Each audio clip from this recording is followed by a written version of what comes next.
May I come in? Hello students, good morning everyone. कैसे हैं? तो आज chapter 3 metals and non metals में हम देखेंगे पार्ट 5, जिसमें कि हम देखते हैं कि एक मेटल दूसरे मेटल के सॉल्ट से किस प्रकार से रिएक्शन करता है। तो एनसीईआरटी में क्वेश्चन दिया हुआ इस प्रकार से कि how do metals react with solution of other metal ion. एक मेटल दूसरे मेटल के सॉल्ट सॉल्यूशन से किस प्रकार से रिएक्शन करता है। तो इसको हम समझने के लिए एक एक्टिविटी समझते हैं। सबसे पहले अगर हम इस एक बीकर में ले लेते हैं, एक बीकर जिसमें हम ले लेते हैं फेरस सल्फेट का सॉल्यूशन।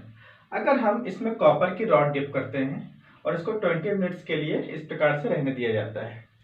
सेकेंड, अगर हम यहाँ पर कॉपर सल्फेट के सॉल्यूशन लेते हैं और इसमें आयरन की रॉड को डिप करते हैं, तो कॉपर सल्फेट का जो सॉल्यूशन है, जनरली स्टूडेंट्स आपने देखा है कि ये होता है ब्लू कलर का। तो कॉपर सल्फेट का एक्वस सॉल्यूशन जो है वो ब्लू कलर का होता है। इस एक्टिविटी को इसको भी 20 मिनट के लिए और इसको भी 20 मिनट्स के लिए छोड़ दिया जाता है। तो 20 मिनट आधे घंटे के बाद हम क्या ऑब्जर्व करते हैं? तो हम ये ऑब्जर्व करते हैं स्टूडेंट्स कि यहाँ पर जो कॉपर है, कॉपर सल्फेट का जो सॉल्यूशन है, कॉपर सल्फेट का जो ब्लू कलर है, ब्लू कलर क्या हो जाता है स्टूडेंट? डिसअपियर हो जाता है। और यहाँ पर जो सॉल्यूशन ब्लू कलर का था, ये कॉपर मेटल आके यहाँ पे क्या हो जाती है? डिपॉजिट हो जाती है। यहाँ पर कॉपर मेटल आके डिपॉजिट हो जाती है और सॉल्यूशन का कलर हो जाता है कलरलेस या ब्लू कलर डिसअपियर हो जाता है। बट यहाँ पर इस प्रकार की कोई रिएक्शन नहीं होती है, कोई कलर चेंज नहीं, किसी प्रकार की कोई भी एक्टिविटी इस प्रकार से हमें दिखाई देती नहीं है। यहाँ पर ये होता है नो चेंज ऑब्जर्व्ड हियर। यहाँ पर कोई कलर चेंज, कोई प्रेसिपिटेशन, कुछ भी फॉर्मेशन नहीं होगी। तो इसका ये हम मतलब समझते हैं कि कॉपर मेटल की रिएक्टिविटी इस सॉल्यूशन में उतनी ज्यादा नहीं है जितनी कि Fe मेटल की इस सॉल्यूशन में रिएक्टिविटी ज्यादा है। तो यहाँ पर ये ऐसा क्यों हो रहा है? इसके लिए जो रूल निकला हुआ है एक्टिविटी सीरीज के थ्रू, रिएक्टिविटी सीरीज के थ्रू, कि जो मोर रिएक्टिव मेटल है, जो सीरीज में हम पिछले वीडियो में देख चुके हैं कि जो रिएक्टिविटी सीरीज में मोर रिएक्टिव मेटल है वो लेस रिएक्टिव मेटल के सॉल्ट को क्या कर देती है?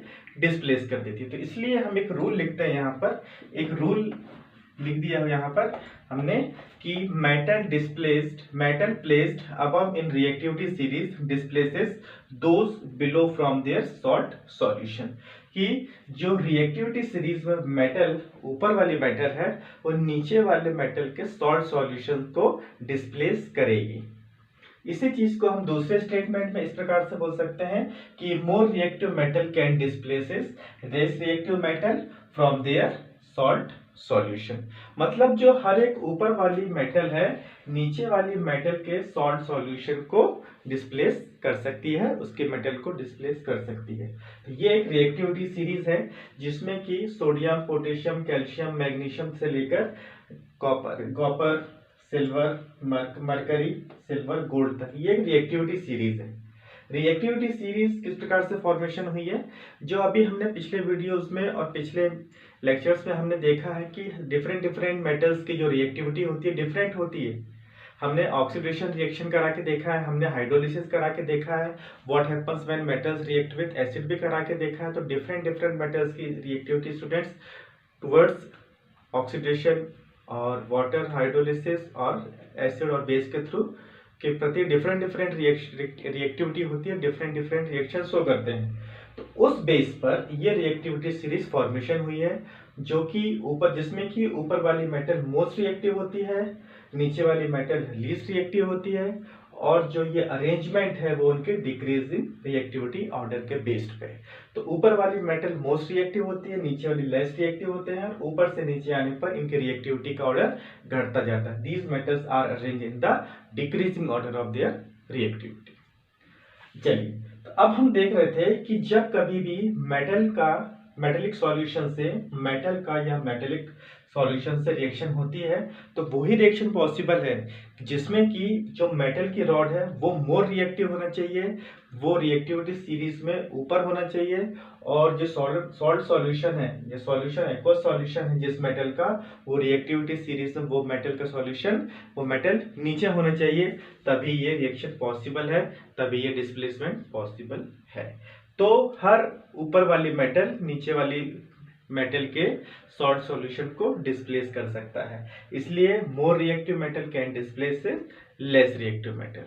इसको हम एक एग्जाम्पल के थ्रू समझ लेते हैं कि मान लीजिए हमने एक मेटल ले लेते हैं, हमने एक मेटल ले ली ए, मेटल ए सपोज कर लेते हैं कि एक मेटल है ए जिसकी रिएक्शन हो रही है salt solution of metal B.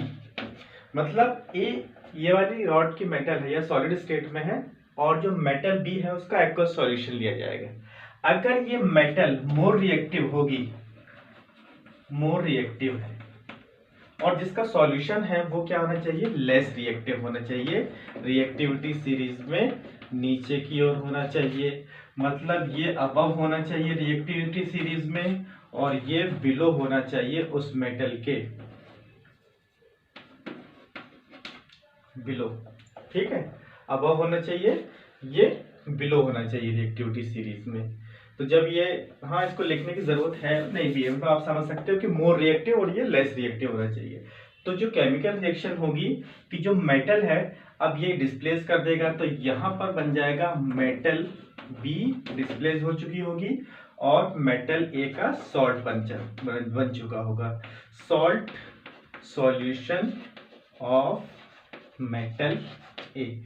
इस रिएक्शन से क्या कंक्लूजन निकाला जा सकता है, इस रिएक्शन से ये कंक्लूजन निकाला जा सकता है कि metal A is more reactive than metal B. मतलब मेटल ए ज्यादा रिएक्टिव है मेटल बी से, तभी मेटल ए ने मेटल बी के सॉल्यूशन से उस मेटल को डिस्प्लेस कर दिया है। किसने किया है, ए ने बी के एक्वस सॉल्यूशन में से मेटल को डिस्प्लेस कर दिया है, खुद सॉल्यूशन में जाकर सॉल्यूशन बना लिया उसने। तो ये है, इस पे देख लेते हैं हम, metal A is more reactive than metal B. अब हम कुछ एग्जांपल्स देख लेते हैं स्टूडेंट, जिससे ये कॉन्सेप्ट और क्लियर हो जाएगा।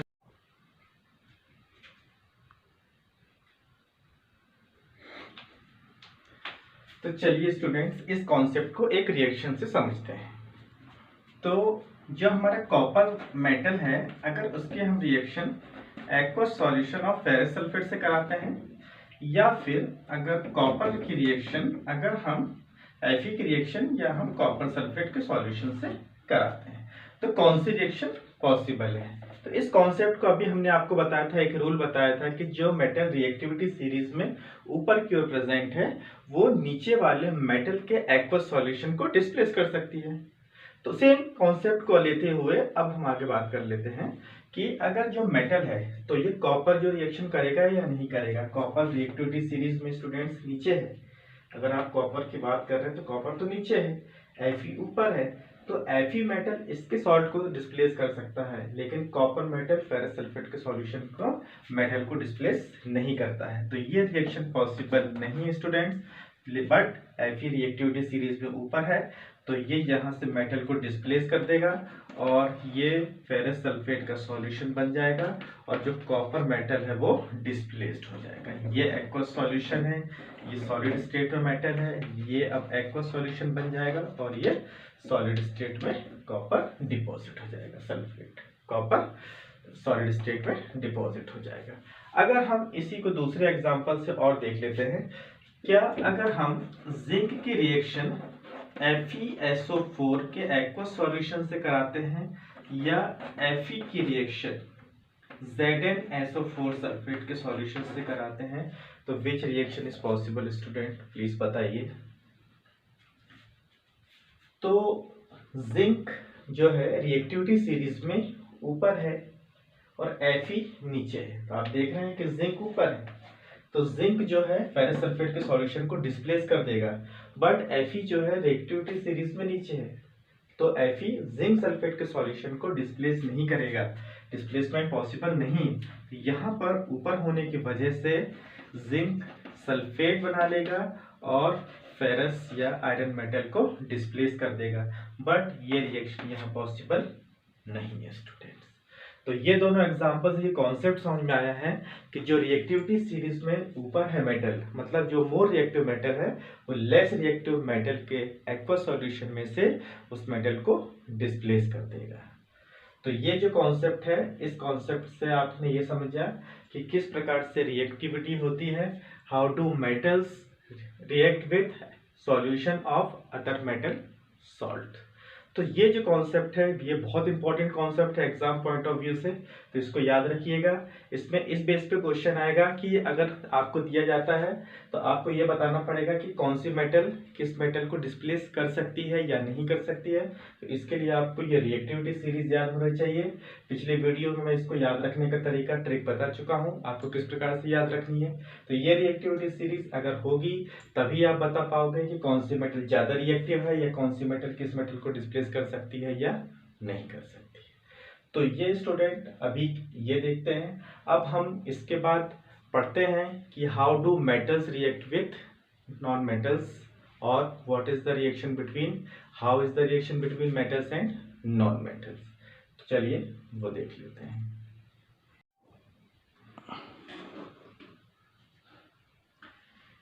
तो चलिए स्टूडेंट डिस्कस कर लेते हैं how do metals and non metals react, किस प्रकार से मेटल्स और नॉन मेटल्स मिलते हैं और रिएक्शन होती है। तो जब कभी भी मेटल्स और नॉन मेटल्स मिलते हैं तो एक प्रकार का आयनिक कंपाउंड फॉर्मेशन होता है जिससे बोला जाता है इलेक्ट्रोवैलेंट कंपाउंड। छोटी क्लासेस में इसके हम देख चुके हैं। तो tendency, the reactivity of element is the tendency to attain a completely filled valence shell. कोई भी मेटल या नॉन मेटल कोई भी हो, सभी अपना ऑक्टेट कंप्लीट करना चाहते हैं ताकि उनकी जो है वो स्टेबिलिटी बढ़ जाए। तो मेटल हो चाहे नॉन मेटल हो, दोनों क्या करते हैं अपना ऑक्टेट कंप्लीट करना चाहते हैं, अपने वैलेंस इलेक्ट्रॉन्स कंप्लीट करना चाहते हैं ताकि वो स्टेबल हो सके। इसलिए वो कंबाइन होते हैं और रिएक्ट करते हैं और एक कंपाउंड फॉर्मेशन बनता है जो भी आयनिक कंपाउंड कहलाता है। तो मेटल्स क्या करते हैं generally student, metals lose electrons and from their valence shell to form a cation. तो मेटल्स जो होते हैं वो हमेशा इलेक्ट्रॉन डोनेट करते हैं। Metals are electropositive, metals are electron donor. तो मेटल्स हमेशा इलेक्ट्रॉन लूज करती हैं और कैटायन बनाते हैं जिसको हम बोलते हैं पॉजिटिव आयन या कैटायन बोलते हैं। इस पे क्या हो जाता है, पॉजिटिव चार्ज होता है। फॉर एग्जांपल स्टूडेंट अगर हम बात समझते हैं तो जैसे हम सोडियम Na+ सोडियम कैटायन है, मैग्नीशियम 2 कैटायन है, कैल्शियम 2+ कैटायन है और potassium, these are the cations. उसी प्रकार से नॉन मेटल्स क्या करते हैं, non metals gain electrons in their valence shell to form an anion. और इसी प्रकार से मेटल्स क्या करते हैं, मेटल्स इलेक्ट्रॉन गेन करते हैं और दे आर इलेक्ट्रोनेगेटिव। इन्होंने नॉन मेटल्स में काफी ज्यादा टेंडेंसी होती है इलेक्ट्रॉन को खींच के रखने की, इलेक्ट्रॉन को अट्रैक्ट करने की, और क्या बनाते हैं वो एनायन बनाते हैं। एनायन नेगेटिव चार्ज होता है या नेगेटिव चार्ज स्पीशीज होती है, यस, जिसको बोला जाता है एनायन। एनायन जनरली क्या हो सकते हैं स्टूडेंट, जैसे क्लोराइड आयन हो गया, क्लोराइड आयन हो गया, सल्फाइड हो गया, ऑक्साइड आयन हो गया, ठीक है, नाइट्राइड हो गया। ये सब क्या है स्टूडेंट्स, ये एग्जांपल्स हैं नॉन मेटल्स के जो भी क्या बनाते हैं एनायन। जैसे क्लोरीन ने एक इलेक्ट्रॉन गेन करके क्लोराइड बनाया, ठीक है, सल्फाइड आयन, ऑक्साइड आयन और नाइट्राइड आयन। तो ये एग्जांपल्स हैं नॉन मेटल्स के और किस प्रकार से एनायन की फॉर्मेशन होती है ये।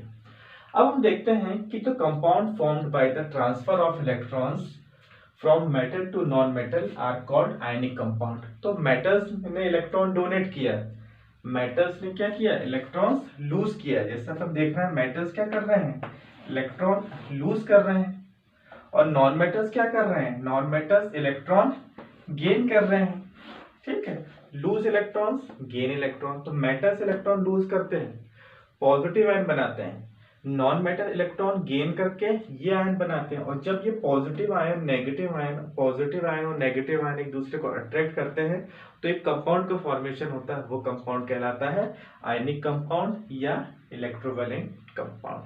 तो इन शॉर्ट हम ये बोल सकते हैं कि जो हमारा क्वेश्चन था metals and non metals react, how do metals and non metals react, तो metals and non metals react to form ionic compound या इलेक्ट्रोवैलेंट कंपाउंड। तो जब कभी भी दोनों मिलेंगे तो हमेशा एक आयनिक कंपाउंड की फॉर्मेशन होगी। अब कुछ एग्जांपल्स हम समझ लेते हैं, उनकी फॉर्मेशन किस प्रकार से होती है वो अब हम देख लेते हैं। मेटल्स और नॉन मेटल्स के कुछ एग्जांपल जिसके द्वारा हमेशा एक आयनिक कंपाउंड की फॉर्मेशन होगी। तो सबसे पहले जो आपकी एनसीईआरटी बुक्स में मेंशन्ड एग्जांपल है sodium chloride, formation of sodium chloride देख लेते हैं। सोडियम क्लोराइड एक प्रकार का आयनिक कंपाउंड है जिसमें कैटायन Na+ और एनायन Cl-। तो यहाँ पर फर्स्ट एग्जांपल देख लेते हैं, एग्जांपल समझ लेते हैं। फॉर्मेशन ऑफ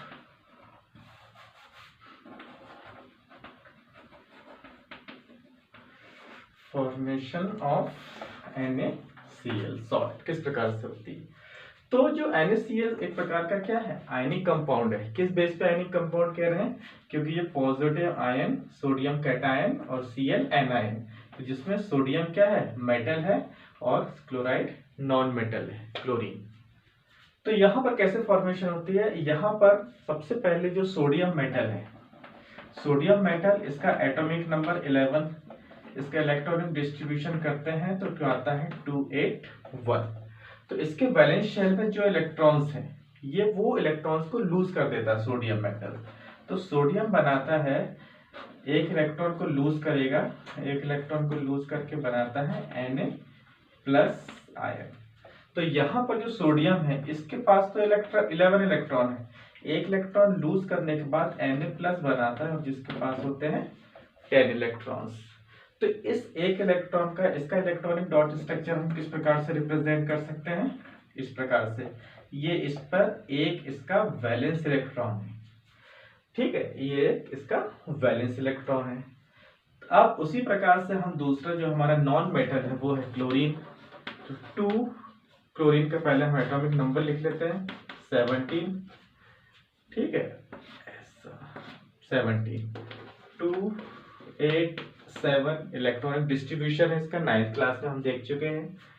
फिर इसके बाद ये Cl का अगर इसको अपना इसमें कितने वैलेंस इलेक्ट्रॉन है 7, इसको अपना ऑक्टेट कंप्लीट करना है तो जो क्लोरीन के द्वारा गिवन इलेक्ट्रॉन है एक, उस इलेक्ट्रॉन को ये गेन करेगा और बनाएगा Cl-। मतलब Cl के पास पहले 17 इलेक्ट्रॉन थे, अब इस Cl- के पास 18 इलेक्ट्रॉन्स हो गए हैं। यहाँ पर आप इलेक्ट्रॉन्स भी लिख सकते हैं। अगर हम इस क्लोरीन के वैलेंस इलेक्ट्रॉन्स देखते हैं तो किस प्रकार से मेंशन करेंगे, ये क्लोरीन, इसके वैलेंस इलेक्ट्रॉन्स हम देख लेते हैं 1 2 3 4 5 6 7। तो ये जो है अपना ऑक्टेट कंप्लीट करने के लिए एक इलेक्ट्रॉन इसको डोनेट कर देगा क्लोरीन को। तो जैसा ये डोनेट करेगा, तो मैंने अभी बताया था मेटल्स आर इलेक्ट्रोपॉजिटिव, तो मेटल क्या होगा, एक इलेक्ट्रॉन डोनेट करके बनाएगा पॉजिटिव और ये एक इलेक्ट्रॉन गेन करके बनाएगा Cl-। और जब ये दोनों एक दूसरे के पास आएंगे, पॉजिटिव और negative will attract each other, positive negative एक दूसरे को अट्रैक्ट करेंगे और इस प्रकार से क्या बनेगा, एक NaCl मॉलिक्यूल की फॉर्मेशन होगी। तो ये रहा फॉर्मेशन ऑफ NaCl। तो किस प्रकार से फॉर्मेशन होती है, तो यहाँ पर जो सोडियम है वो मेटल है और ये इलेक्ट्रॉन लूज कर रही हैं, मतलब मेटल्स आर इलेक्ट्रोपॉजिटिव।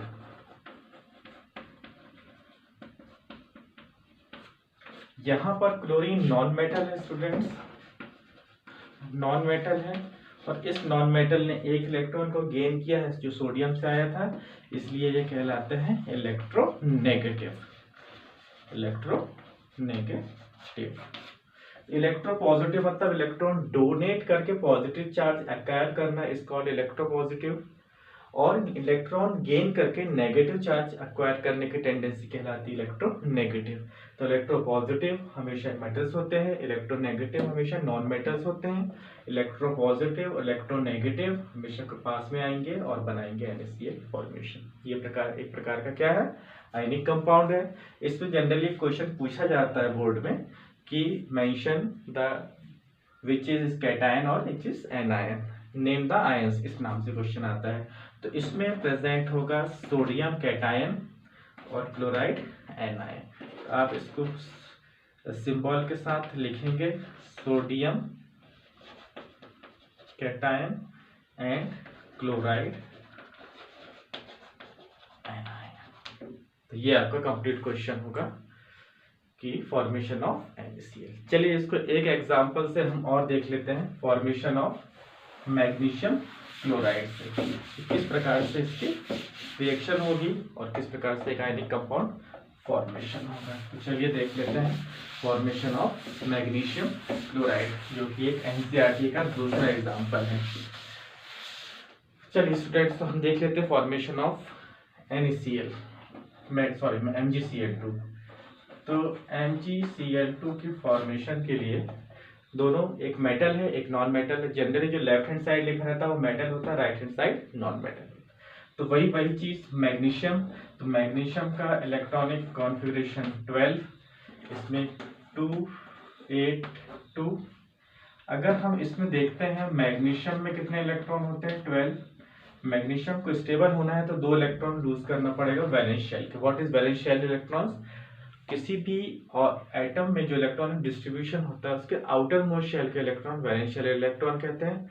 और इलेक्ट्रॉन्स का डिस्ट्रीब्यूशन हम 9th में पढ़ चुके हैं, ठीक है। एटम्स में, मॉलिक्यूल सेक्टर में electronic distribution Bohr's model, Thompson model, Rutherford model में हमने देखा है 2n² के थ्रू जो 2 8 18 32 किस प्रकार से डिस्ट्रीब्यूट होते हैं। फर्स्ट वाले में ड्यूप्लेट 2 आते हैं, सेकेंड में 8, थर्ड में 18 और फिर 32। तो देख लीजिए 2n, यहाँ पर 2 इलेक्ट्रॉन लूज करेगा तो जिससे ये बनेगा मैग्नीशियम +2 आयन और इसके पास हो जाएंगे 10 इलेक्ट्रॉन, ठीक है। तो मैग्नीशियम के ऊपर कितने वैलेंस इलेक्ट्रॉन है, 2। तो ये मैग्नीशियम के 2 वैलेंस इलेक्ट्रॉन को हम इस प्रकार से मेंशन कर सकते हैं। यहाँ मेंशन हम डिफरेंट कलर से मेंशन कर देते हैं, ये वैलेंस के 2 इलेक्ट्रॉन है। उसी प्रकार से अब हम नॉन मेटल ले लेते हैं। नॉन मेटल एटॉमिक नंबर 17, इसमें 2 8 7 इलेक्ट्रॉनिक डिस्ट्रीब्यूशन, ये इलेक्ट्रॉनिक कॉन्फ़िगरेशन बोल सकते हैं। तो यहाँ पर ये Cl एक इलेक्ट्रॉन को गेन करेगा, एक इलेक्ट्रॉन को गेन करेगा, लेकिन हमारे पास क्लोरीन 2 है तो हम इसको इस प्रकार से लिख सकते हैं कि 2 क्लोरीन के एटम 2 इलेक्ट्रॉन गेन करेंगे, बनाएंगे Cl2।